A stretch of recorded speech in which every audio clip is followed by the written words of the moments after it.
Wrong data means no payment. In instances wherein the nurses are not connected or disconnected, a lot of it will fail. Missing notes, the vital signs does not match, okay?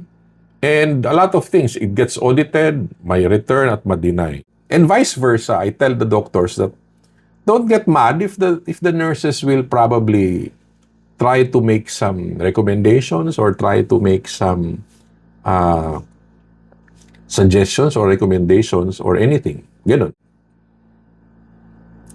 Kung mapaintindi ng top management sa doktor at sa nurse na iisa lang yung goal natin dito, okay, doing it with respect and doing it with proper protocol, okay, okay.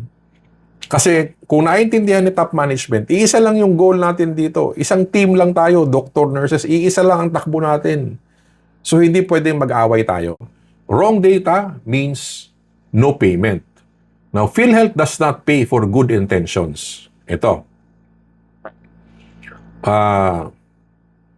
It pays for correct data.